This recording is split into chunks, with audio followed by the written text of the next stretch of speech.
There's some of the other adventures, by the way. I know. Five times around the world and to the North Pole, and then also ballooning across Australia. Very impressive, And very also, impressive. Yeah, that's the ballooning from New Zealand to Australia against the wind. That was my most risky adventure. Yeah. Because if anything goes wrong, Yeah. we would have ended up curving down and ending up in Antarctica. Yeah. It's hard to get out of Antarctica in wintertime. What's this here? What's this here? Is this landing on the coast? Yeah, that's the balloon. See, what had happened was, John Singleton, most people know Singo, I was going to fly from Australia to New Zealand. So here you are, Australia to New Zealand. Down here, And yeah. because the winds that balloons fly are always westerly winds, the jet stream. Yeah. And they go from the west to east all the way around the world. Well, Singo bet me, he said, I bet you 100 grand you can't go from New Zealand to Australia. And I said, well, of course you can't. It's opposite. Yeah. You can't go against the wind.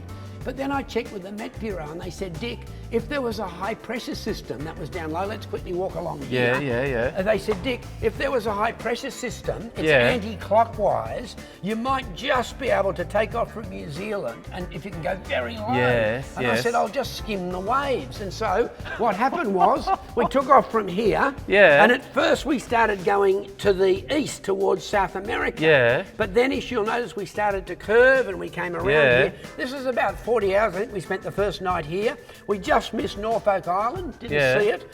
Then as we got here, we started to curve down and we would have ended up down the coast in Antarctica. So I got a fishing boat. I knew I'd be criticised if I got search and rescue to come out Yeah. if we'd dropped into the ocean.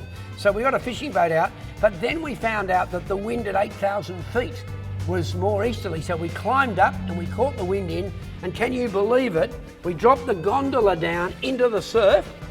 And this is the beach, Yeah. just sort of south of Surfers Paradise, and we ran the gondola in and landed on the beach. And so we'd done the first and only flight from New Zealand to Australia. First crossing the Tasman by balloon. Very lucky.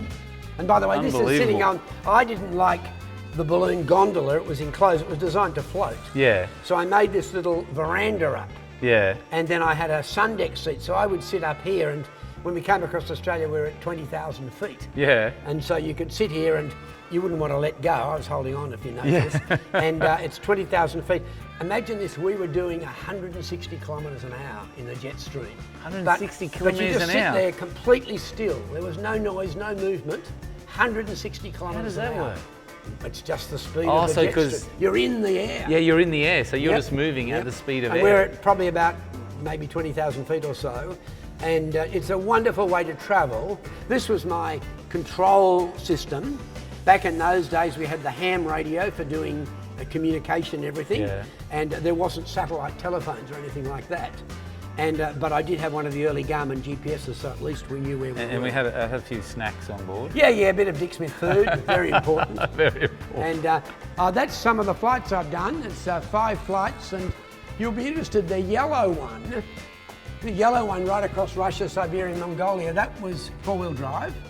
I did it in an F550. There it is. Is there a picture of it? Here it is, Yes. look.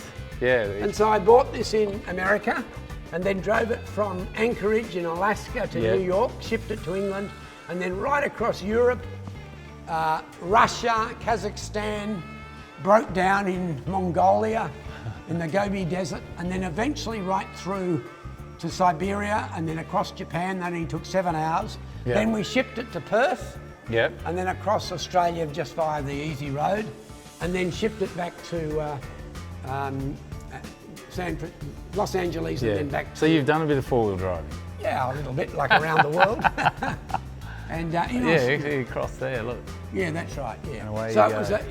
it was about 50,000 kilometres of driving. It's about the same distance around the equator, and had a wonderful time. Now this is interesting. Here we are at the Opera House, my wife Pip and myself, and this said Australians driving around the world, because we drove right across Russia, and everywhere we went we had friendly people. But so we had this because you keep getting stopped by the police all the time. And we don't know what they're stopping us for because we Yeah. don't speak Russian. Yeah. But we'd point to this, Australians driving around the world, and there was a map here and they'd give us a big smile and off we'd go.